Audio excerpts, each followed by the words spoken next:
Okay, so ngayon, I will be teaching you another technique on how to use naman your calculator solving for unknowns, several unknowns, 2 or 3 unknowns, having, of course, 2 or 3 equations on your calculators. Ano po?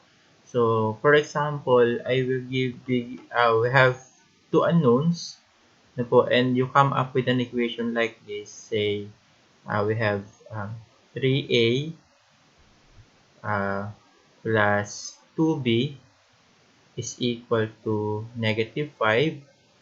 And another equation, say, negative 5a plus 6b is equal to 1. So how are we going to solve for the values of a and b using your calculator lang? So if this will be your calculator, should be in mode equation. So mode, then equation number 5. Ano po? 5, then pipili kayo sa 1, 2, 3. Yung number 1, that is 2 equations, 2 unknowns. Yung number 2 ay 3 equations, 2 unknowns. I will be giving you an example later. Ano po? So, yung dalawa, itong number 2 and 4 is solving naman for quadratic equations. Ano po? So, say 1, may makikita kayo dito na A, B, C. So, that is pertaining doon sa numerical coefficient, the 3, the 2, and the -5. You have to make sure that the constant term, itong constant term na to, must be written dito sa side na to or the left side ng inyong equation. Then, -5 must also consider the sign, then 6 and 1. So, i-input lang natin. So, ito, si 3, yun. So, 3 equals, then yung 2 equals, then yung -5, we have the -5 equals, then dito na tayo sa second equation. So, you have -5 also equals 6 equals, then 1 equals. Yung equals, yung unang lumabas dyan, although yan ay x, kasi yung mga terms natin ay naka-x dyan sa calculator, yung unang lumabas dyan, that will be the value of a. Bakit a? Kasi yun ang unang mong in-input. Ano po? So, also you have to make sure na if the sequence is AB, ano po, your second equation must have the same sequence AB. Ano po? So, the first is -8/7 or negative 1.1429. Ano po? Then, the other one, you have to press ulit equals -11/4 or negative 0.7857. Ano po? So, that's how we solve for 2 equations, 2 unknowns. Ano? So, if ever naman, say, I gave you, say,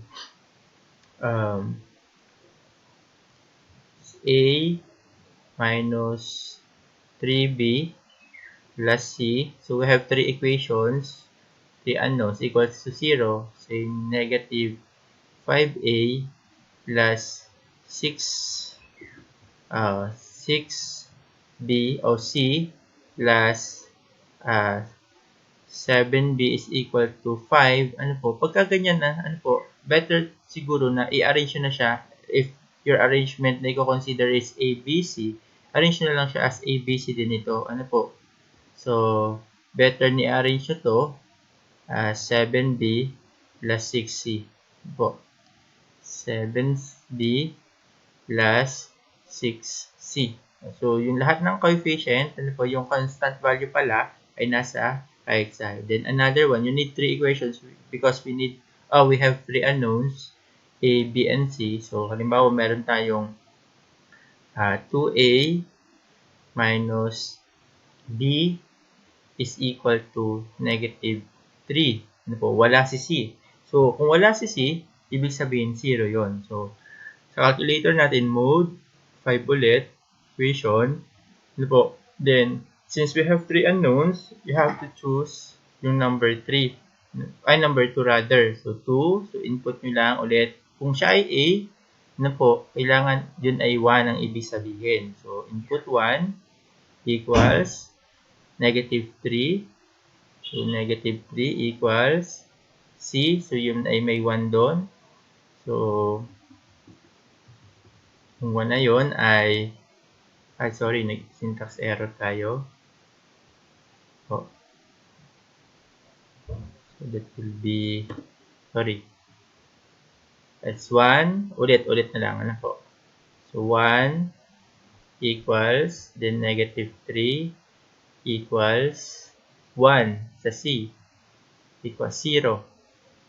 Yan. So, tapos na tayo sa first equation. Nandito tayo sa second equation, negative 5 equals 7 equals 6 equals and 5 equals. Then, ito, pangatlo, you have 2 equals negative 1. It's negative 1 equals, then wala yung C dito sa third equation, 0 yun. Equals, then negative 3 equals, so ang unang lalabas dyan is yung value ng A kasi sa sequence, una yung nilagay ang A.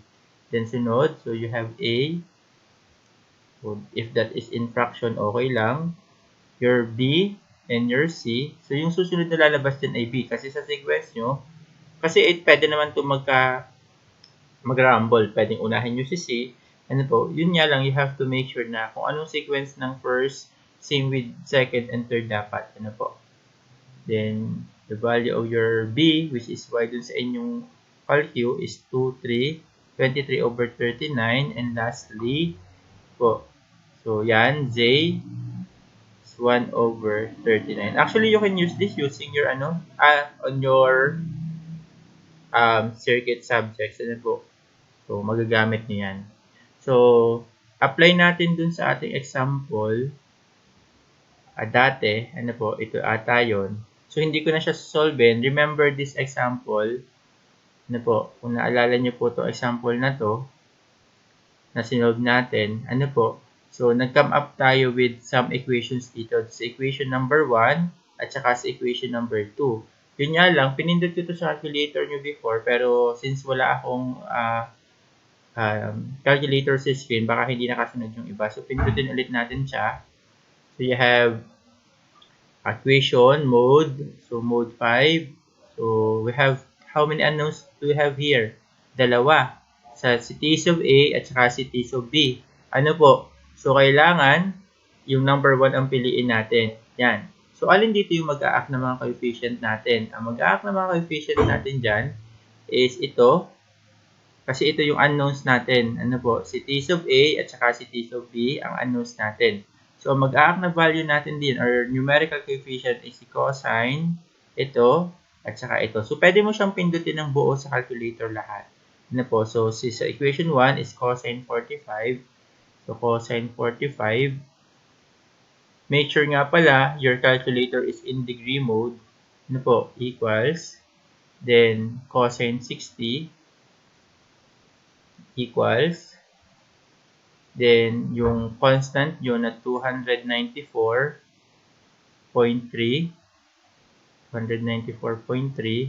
cosine 15. So, para walang putol kayo sa calculator, dyan yung napindutin ng diretso. Then, dun tayo sa second equation, you have sine 45, sine 60, but you should not forget the negative kasama. Kasi in this case, nauna lang natin isulat yung variable. Ano po? Then, your constant, ano po, value. So, you have here, sine 45, your sine 45 equals, then negative sine 60, must include negative sine 60 equals, then your negative 294.3 sine 15. Ano po? Sorry, nadoble ang sign. Sine 15 equals, so yung unang lalabas is yun yung unang nakalagay dito, yung sa sequence yung nauna. So that is 215, your T's of A, ito yon.